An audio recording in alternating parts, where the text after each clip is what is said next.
Hello, everybody. We're about to do a crash course for our unit on the civil rights movement. For more in depth information about a lot of these things, feel free to take the African American Studies elective. And we go into kind of the nuances of what was truly a part of the civil rights movement, what was used for perception purposes for television, and its impact and consequences on 21st century politics and beyond.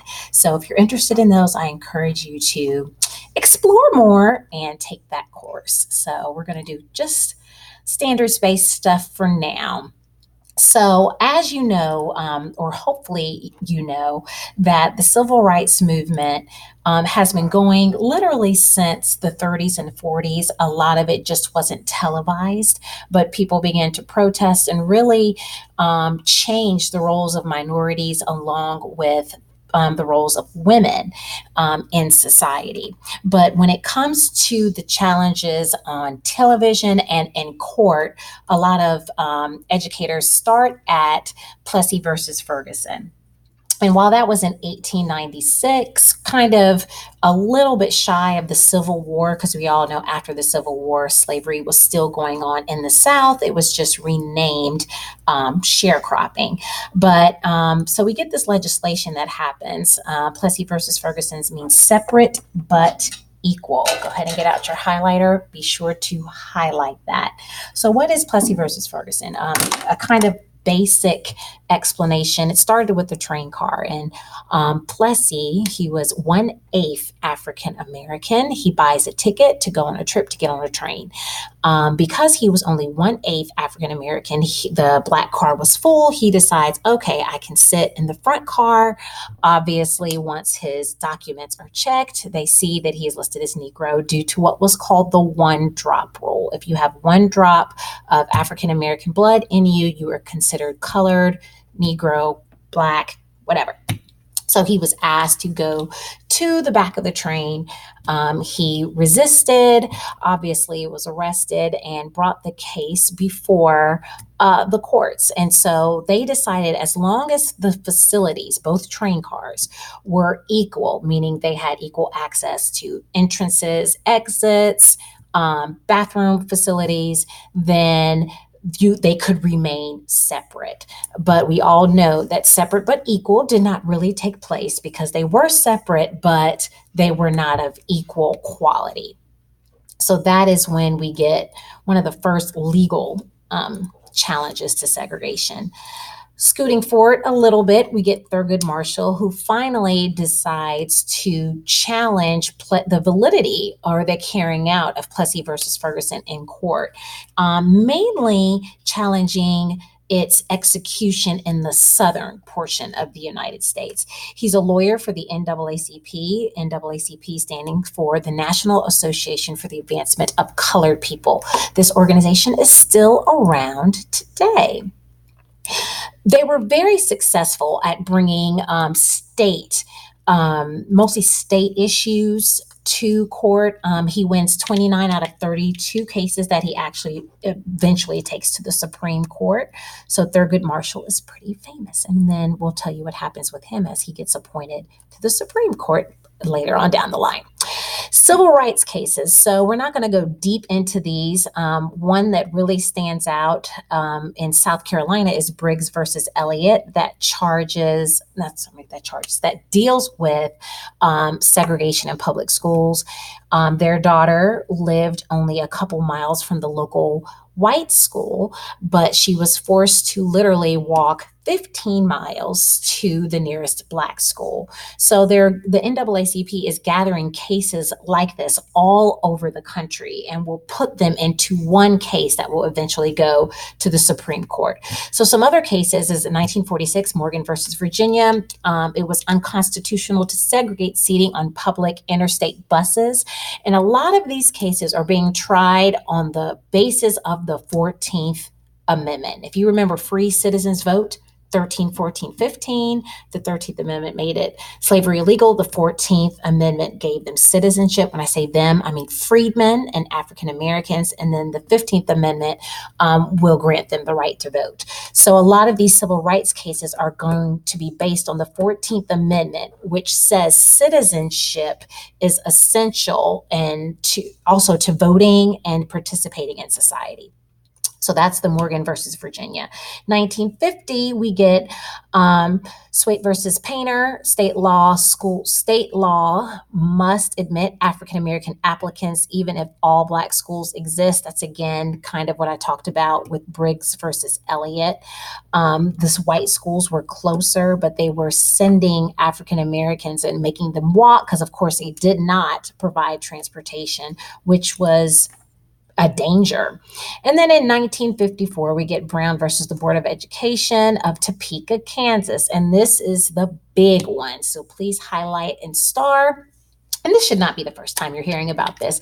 Separate but equal shall not exist in public schools based on the Constitution, again, the 14th Amendment.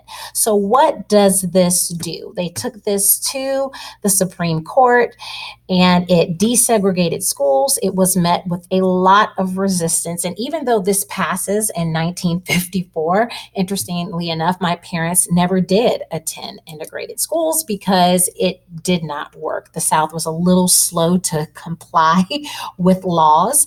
So it was the 70s and my parents were still going to segregated schools, not based on law per se, but just based on how it was being executed in the South, especially places like Baton Rouge, Louisiana, Charleston, South Carolina, Alabama, which we'll talk about here in a minute. It was met with a lot of resistance and a lot of attempts to appeal.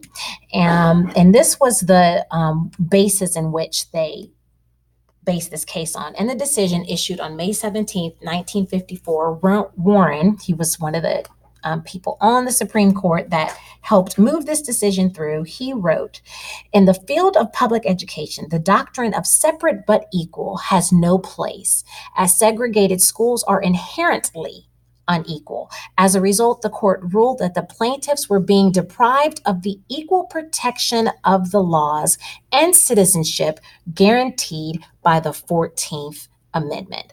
So this is wonderful. Everybody's happy. We got all these these cases that came together.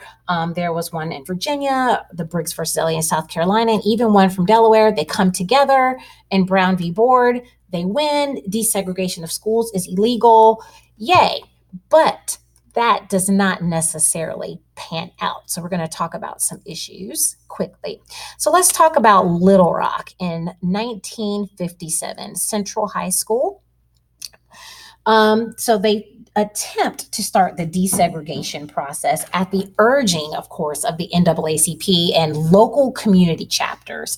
9 students volunteer to desegregate Little Rock High School. The governor orders the National Guard to block them from entering. And as you've seen, I'm pretty sure you've seen, or hope if you haven't, that you get the movie Selma, Eyes on the Prize. It's a PBS special that's really good. That kind of gives you real footage of what this actually looked like. The governor ordered, as you can see the picture down here, the National Guard to block them from entering, claiming it is their state right to keep order, and I'm putting these in quotes, order in their town. And that's kind of the basis where they were trying to block. Eisenhower and a federal judge ordered the National Guard to let these 9 students in, and they eventually attend the school. A couple of them stayed till graduation, but most of them could not deal with the outcome or the reality of what it would be like to integrate a school. It's very, very hard. December 1st, 1955, we have Montgomery, Alabama. We all know this story. It's very popular. A seamstress and an NAACP officer took a seat in the front row of the colored section of the bus. Mind you, kind of like my grandmother said, they were sitting in front of buses long before Rosa Parks did it. Several local community activists had been doing this, but the goal was to get it on television. So even though my grandma was, fighting her own personal battle, you have to have a a movement or an ability to get it on TV. They even dressed, Rosa was playing a complete role. Like she even dressed kind of as a downtrodden, um, innocent woman when actually she was very powerful, very educated, very successful. While my grandmother and them were fighting the fight, Rosa already had the plan in place to where she was going to go on the bus, sit in the front, and already had a lawyer waiting to bail her out. So it was a strategic plan. She gets it on TV. That was the goal. She wanted the arrest to be on TV. She was immediately bailed out. Ed Nixon, who was the leader of the NAACP at that time, immediately does a press conference and calls for a boycott. So you have an action, it's on TV, you have a face for your movement, so you can literally start. So the NAACP really planned this very well. If you need to pause at any time, please do. Following, you have Dexter Avenue Baptist Church. You get a rising member of the NAACP and a rising activist, and Dr. Martin Luther King Jr. He helps to lead this bus boycott by encouraging, and several other demonstrations, by encouraging arrests. The goal was jail, no bail, so that you can get arrested, overrun the jail, so they have no choice but to begin to let you go. So he was arrested several times in several different states, but it's on purpose. The Montgomery boycott lasted 381 days. It took a huge business toll on the businesses in Montgomery, the bus, and then the complementary businesses, gas stations, things of that nature. So it did take a toll. My grandmother happily participated in this bus boycott. She woke up at 4 a.m. every morning in Baton Rouge, Louisiana, and took everyone in her neighborhood to work. She was the only one that had a car until the bus boycott ended. So that is really cool. Miss Leola. That was her claim to fame. She also got to hear Dr. King's speech when he came to Baton Rouge. So that was very cool. She told me about that. So now that we have a movement, there has to be separate organizations that keep accountability and that keep action moving. So King created several. The first and the most famous being the Southern Christian Leadership, known as the SCLC. I had the chance to go to the National Civil Rights Museum in DC, and there was a whole section developed for the SCLC. I highly encourage you to go see it. Their goal was to carry out nonviolent crusades. Ella Baker is the director, and their main goal was to use both educational institutions, youth, and churches as their meeting grounds and kind of home base. One of their positions was to focus on colleges, namely using HBCUs as a place to draw from. Shaw University being one of the main ones. We also get SNCC, I'm sure you're familiar with this, the Student Nonviolent Coordinating Committee.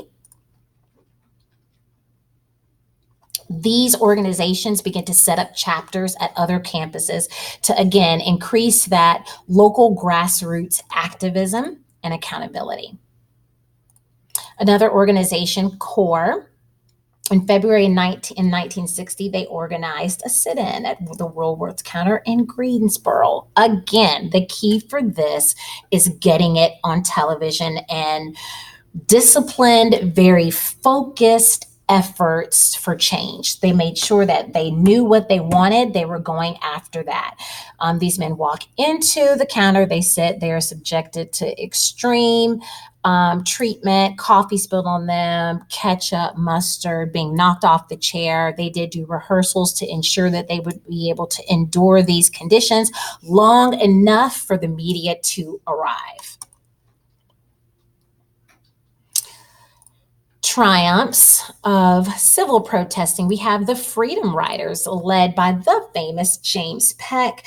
And what he was attempting to do is not only to continue activism at the grassroots level, but to test desegregation by the use of busing. And as you can see from this picture, and the use of desegregation in a diverse way, meaning getting people of all colors and backgrounds to participate in it. And that's where the Freedom Riders come in. They have a strict goal to provoke a violent reaction that would enforce Kennedy to enforce the law, or enforce states to enforce the law, because the laws were already in place. It's just the southern states were not abiding by them. It's kind of like old school nullification back in the day of the beginning of America. They wanted to provoke violent reactions that would convince him to enforce the law. In Alabama, they were publicly beaten by racists. Often their buses were bombed. Several of them would be killed. Again, the goal was to invoke these reactions so they can get on television, and it worked every time.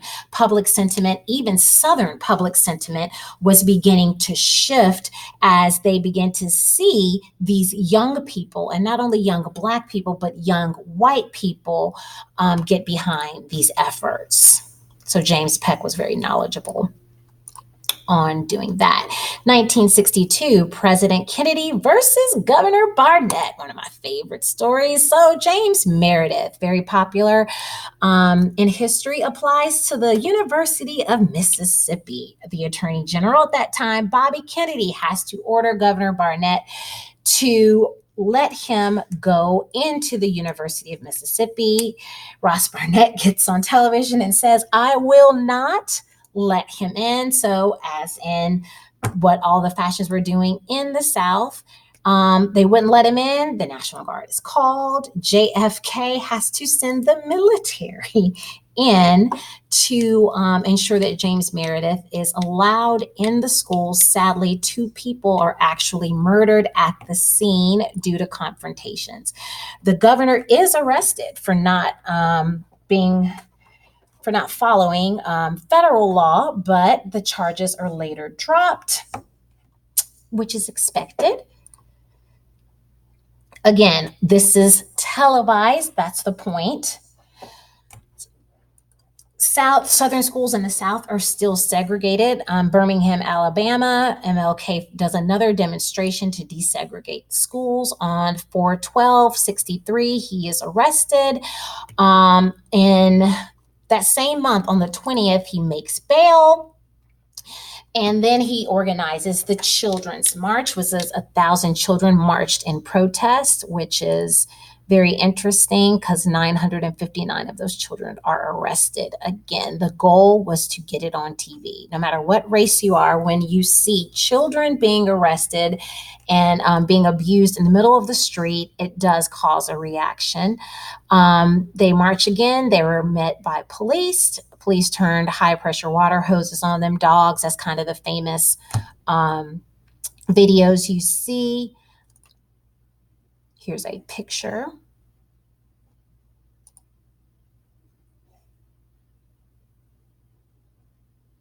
It's very interesting today. My grandmother used to tell stories of the reason why she, for the first whole half of her life, refused to have dogs, and period, because of that kind of all through slavery. If you look in the way dogs were used and trained, it really had an effect on African American culture, even, and an impact even to today, to where my grandmother and grandparents are just like, oh, big dogs, it's kind of innate that they're dangerous or want to hurt you in some kind of way.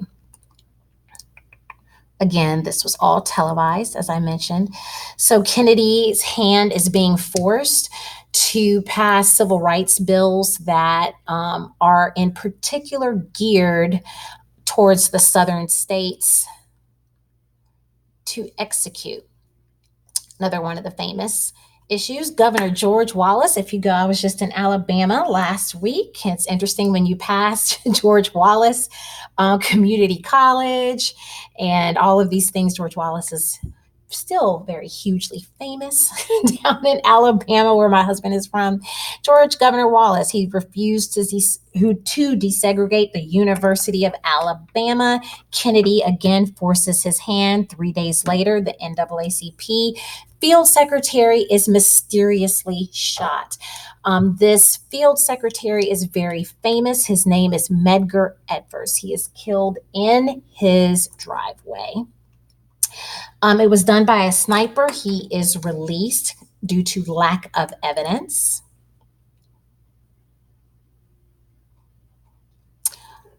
June 2nd, 1964. We're just doing a quick walk through the 60s, several issues. And in the lesson, you will have to do a timeline for these, but just giving you some high points. Johnson finally passes the Civil Rights Act of 1964.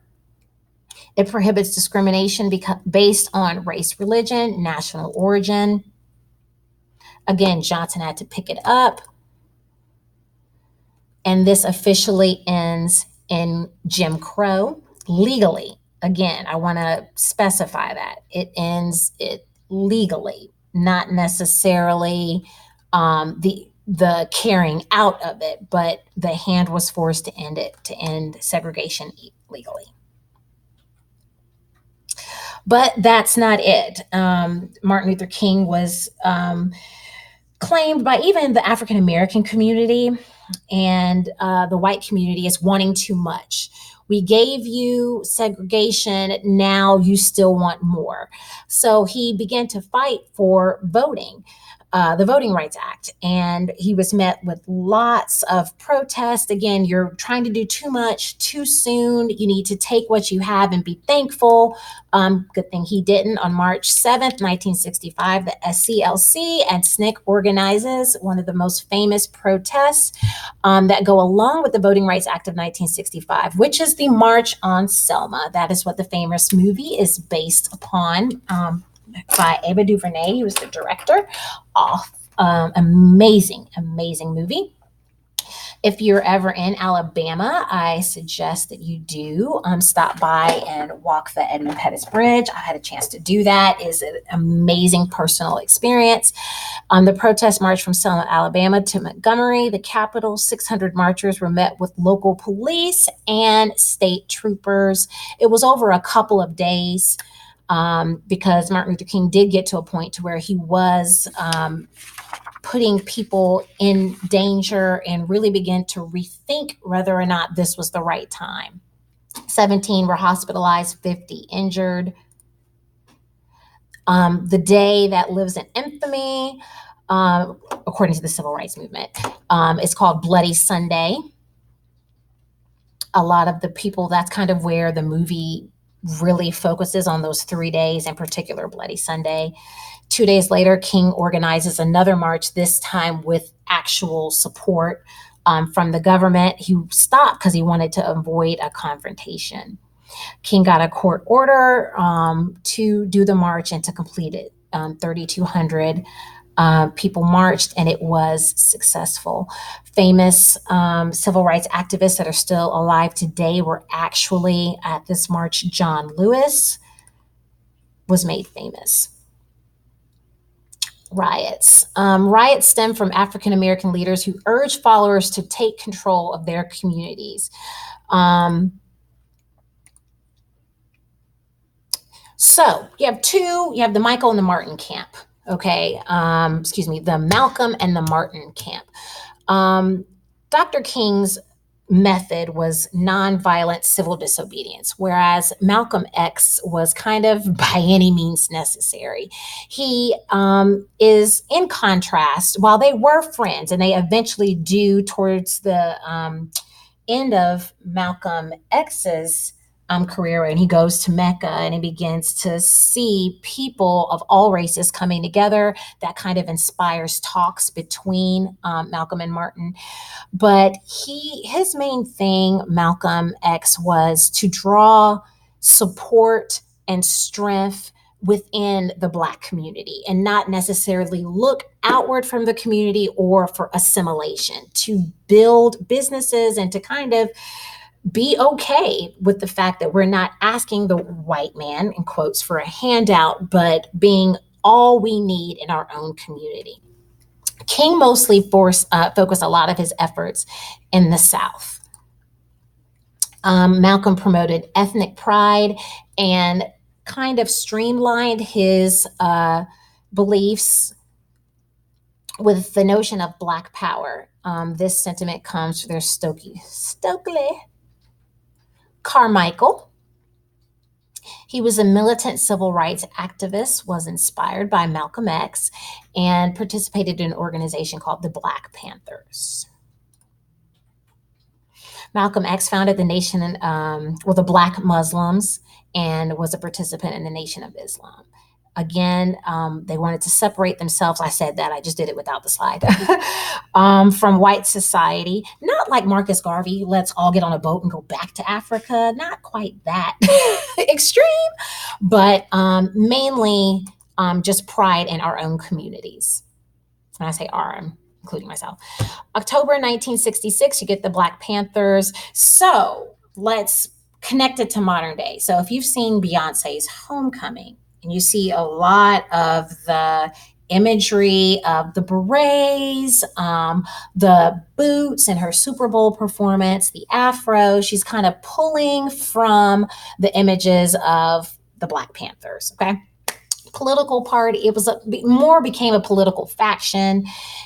Their goal was to end police violence in majority African American neighborhoods. They advocated self-sufficiency, employment, like I said, and decent housing without the necessary including of whites as a method to achieve this.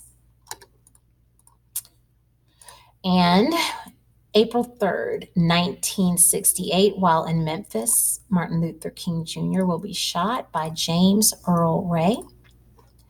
If you haven't, I suggest you travel to Memphis and the Lorraine Motel where he was actually shot. You can actually go on. You can't. They don't let you on the balcony where he was shot.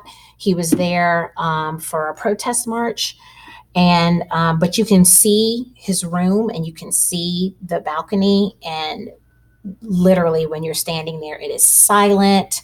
It's one of the most overcoming experiences I've ever taken part of. I highly suggest you go. And it's kind of interesting because when you go in the museum, you get to see all the conspiracies behind his death. Some think it was actually done by the FBI. Some think it was a communist regime, but you'll get to see different guns and kind of how they put the case together. So it's very interesting, but to stand there and to actually, they have the rooms set up exactly as Dr. King had it set up that day. So it's kind of an outer body experience. March 1st, 1968, Johnson establishes the Kenner Commission, which is the final, kind of a final step in the right direction to actually study the causes of urban violence and race riots, namely in the South. And a lot of recommendations were made by Johnson to start to look at police brutality in urban areas and violence and perpetual poverty. But the recommendations were made, but there was no follow through with Congress.